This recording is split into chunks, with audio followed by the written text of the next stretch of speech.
Test paper का second sequence मतलब question number 4 का जिक्र करते हैं, ट्रांसलेट इनटू इंग्लिश। तो इसमें बेसिकली ट्रांसलेशन है, ट्रांसलेट इनटू इंग्लिश। देखिए जब कभी भी टेस्ट में आप लोगों को ट्रांसलेशन पूछेंगे तो मतलब एक क्वेश्चन नंबर आपका है क्वेश्चन नंबर 4 और इसमें इंग्लिश में ट्रांसलेशन करना है, तो आपकी परीक्षा के पॉइंट ऑफ व्यू से इंपॉर्टेंट है कि यहाँ पर ट्रांसलेशन आपसे पूछा जाता है। हर एग्जाम में अलग अलग पैटर्न है, जैसे इंटर में 10 मार्क्स मतलब 12 मार्क्स का आता है, ठीक। इसी तरीके से आपका हाई स्कूल में आता है 5 मार्क्स का, अन्य होल एग्जामिनेशन में भी इसका महत्व है। तो पहला क्वेश्चन लिखा गया ट्रांसलेशन में है, अनुज फुटबॉल खेल रहा था। ध्यान दीजिएगा, अनुज फुटबॉल खेल रहा था, एक क्वेश्चन है पहला आपका। देखिए अब पहचान पता होनी चाहिए, क्योंकि आपको जितने टेंस पढ़ाए गए थे उसी में से हमने प्रश्न पूछा था। यहां पर था लिखा गया, इसका मतलब क्या है, पास्ट। रहा लिखा गया, इसका मतलब कॉन्टिन्यूअस है। इसका ट्रांसलेशन हो जाएगा Anuj was playing, Anuj was playing football. Clear, पहला हो गया अनुज वाज प्लेइंग फुटबॉल। आप लोग इसको करेक्ट करेंगे। दूसरा क्वेश्चन है, राधिका फूल नहीं तोड़ती थी। देखिए राधिका फूल नहीं तोड़ती थी। अब आपका लिखा गया। अब इसका अगर हम ट्रांसलेशन सही करेंगे तो अब तोड़ती थी पास्ट इंडेफिनिट आ गया, तो सबसे पहले हम लिखेंगे क्या, राधिका। नाम है कैपिटल लेटर से लिखा जाएगा, पास्ट इंडेफिनिट है, डिड नॉट लगाया जाएगा। क्या हो गया, राधिका डिड नॉट प्लक। इसके बाद क्या लिखा गया, फ्लावर। ओके, अब आपका ये सेंटेंस पहला का ट्रांसलेशन मतलब कंप्लीट हुआ। दूसरे सेंटेंस का टेंस सबसे पहले आपको पहचानने की जरूरत पड़ेगी। तीसरा है, क्या तुम अपना गृह कार्य पूरा कर चुकी हो। क्या तुम अपना गृह कार्य पूरा कर चुकी हो। ये सेंटेंस है आपका, इंट्रोगेटिव है, सेंटेंस भी लिखा गया। अब देखिए यहां पर कर चुकी हो लिखा है, प्रेजेंट परफेक्ट टेंस है। प्रेजेंट परफेक्ट का क्या लिखा गया, yes or no answer type question. Yes or no answer type question होने के नाते सबसे पहले यहां हेल्पिंग वर्ब लगाएंगे, क्या हो जाएगा, हैव यू। इसके बाद क्या हो गया, पूरा करना, कंप्लीटेड। क्या हो गया, कंप्लीटेड। क्या, अपना गृह कार्य, योर होम वर्क। अब आपका कंप्लीट हो गया। लास्ट में इंट्रोगेशन मार्क लगाना मत भूलिएगा, नहीं तो क्या होगा, नंबर कट जाएगा। Have you completed your homework. ठीक, ये आपका कौन सा क्वेश्चन नंबर 3 ट्रांसलेशन का है। क्वेश्चन नंबर 4 जो लिखा गया है, वह सब्जी खरीद रहे हैं। देखिए वे सब्जी खरीद रहे हैं। देखिए वे के लिए हम क्या लगाएंगे, दे। रहे हैं present indefinite, they are. Buying लगा सकते हैं, वाइल दे आर बाइंग। देखिए दे के साथ आर लगाएंगे, वर्ब की आईएनजी फॉर्म लगाएगी, क्योंकि प्रेजेंट कंटीन्यूअस टेंस पहचान रहा है, रही है। और इसके बाद helping verb is am are, are लगाएगा, वर्ब की आईएनजी फॉर्म लगाएगी, buying vegetable, they are buying vegetable. आपका हो गया चौथा ट्रांसलेशन। इसके बाद पांचवा ट्रांसलेशन जो है उस पर हम लोग चलते हैं। उसमें लिखा है, तुम 2 घंटे से शोर क्यों मचा रहे हो। देखिए तुम 2 घंटे से शोर क्यों मचा रहे हो।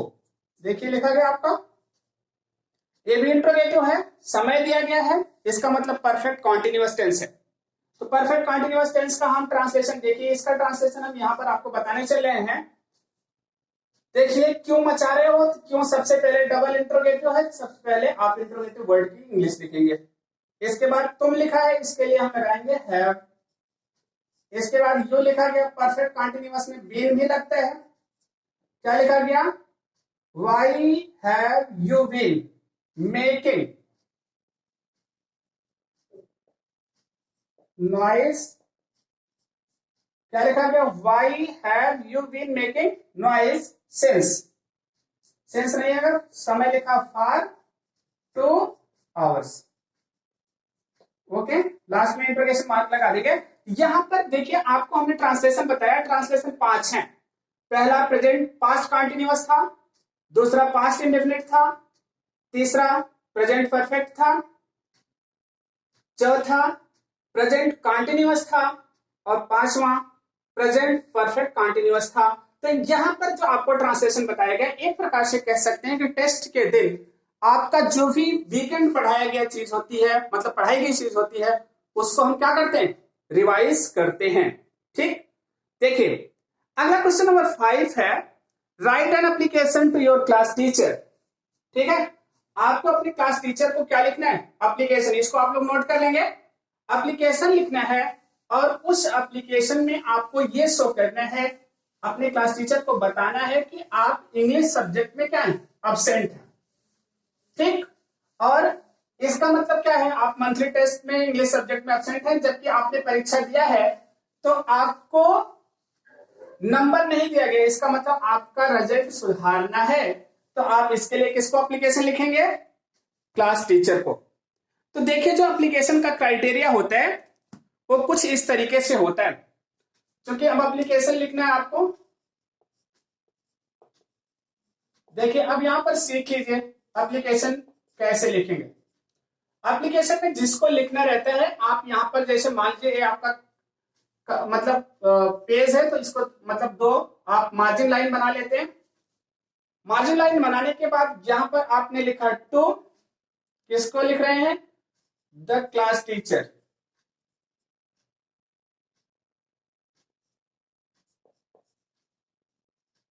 अब जिस भी क्लास का है आप यहां क्लास डाल सकते हैं। ठीक है, अब स्कूल आप लिख सकते हैं, अपने स्कूल का नाम आपने लिख लिया। बस इतना ही होना चाहिए, आपका जो एप्लीकेशन हो वो क्या होना चाहिए, शुद्ध सुंदर होना चाहिए। अब आपने लिख लिया। अब देखिए यहां पर क्लास टीचर लिखा, कभी कभी इसको एक सीट में लिखते हैं, नहीं तो 2 के बाद ऐसे जैसे हमने छोड़ के लिखा है, इतना छोड़ करके भी आप लिख सकते हैं। यहां पर देखिए द कैपिटल में लिखा गया, यस कैपिटल में लिखा गया, प्रयागराज कैपिटल में लिखा गया। ठीक, आपने इसको लिख दिया। इसके बाद आप सब्जेक्ट लिखते हैं, ध्यान दीजिएगा। ठीक है, सब्जेक्ट क्या, टू रिफॉर्म, मतलब किसके लिए दे रहे हैं, to reform my marks in monthly test, मतलब मंथली टेस्ट में अपना नंबर सुधार करने के लिए हम क्या लिख रहे हैं, एप्लीकेशन। आपने सब्जेक्ट लिख दिया। इसके बाद यहां पर आप लिखते हैं क्या, डियर सर, या सर या मैडम जो भी रहते हैं आप दोनों लिख सकते हैं। ठीक है, अब यहां पर लिखते हैं। ठीक है, डियर सर लिख लिया। अब इसके बाद लिखा आई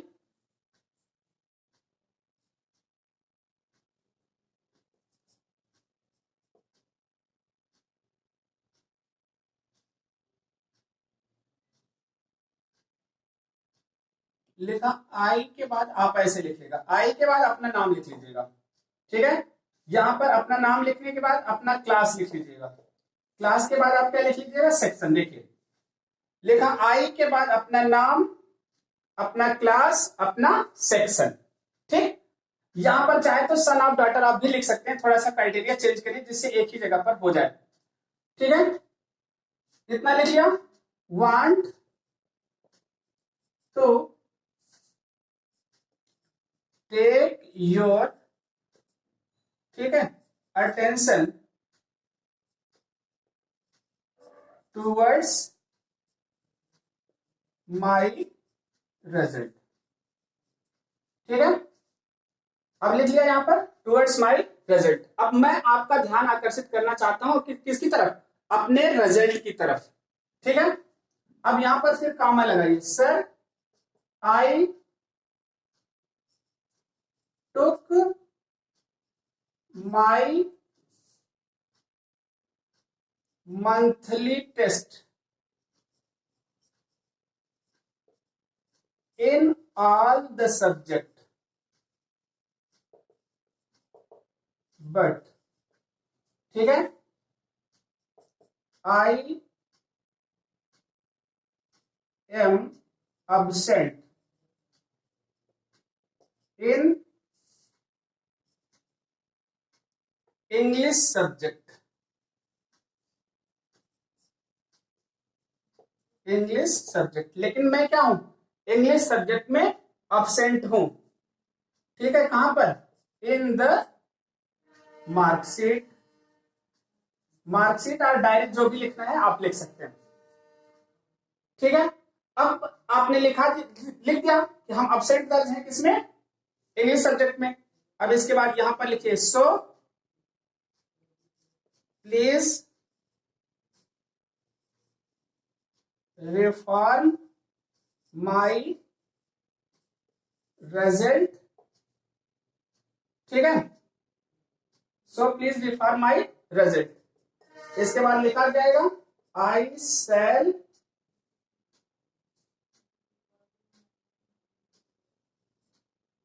B very grateful to you for it. मैं आपके मतलब इसके लिए मैं आपका क्या होऊंगा, बहुत कृतज्ञ होऊंगा। यहां तक लिख लिया। इसके बाद आप यहां डेट लिख देते हैं, यहीं पर आप थैंकिंग यू लगा देते हैं। ठीक, यहां पर आप लिखते हैं क्या, योर्स ओबेडियंटली, योर्स ओबेडियंटली। इसके बाद अपना नाम लिख देते हैं। तो अब जो कहने का हमारा तात्पर्य है, आपको एप्लीकेशन 60 तरीके में लिखना होता है। 60 में लिखने का यही मतलब होता है, आप एप्लीकेशन लिखते हैं, एप्लीकेशन का ये कोरम पूरा होना चाहिए, फिर सब्जेक्ट होना चाहिए, फिर डियर सर मैडम होना चाहिए, फिर यहाँ पर आपका जो मतलब एप्लीकेशन की बॉडी है आप उसको लिखते हैं, डेट लिखते हैं, थैंक यू लिखते हैं, फिर लास्ट में योर्स ओबेडियंटली लिख करके अपना नाम लिख देते हैं। इतना लिख करके आप अपना एप्लीकेशन कंप्लीट करते हैं। ठीक है, तो ये आज आपका टेस्ट पेपर था। सब लोग इस टेस्ट पेपर को मिला करके अच्छी तरीके से अपने टेस्ट कॉपी में सॉल्व कर लेंगे। Okay, thank you for this class.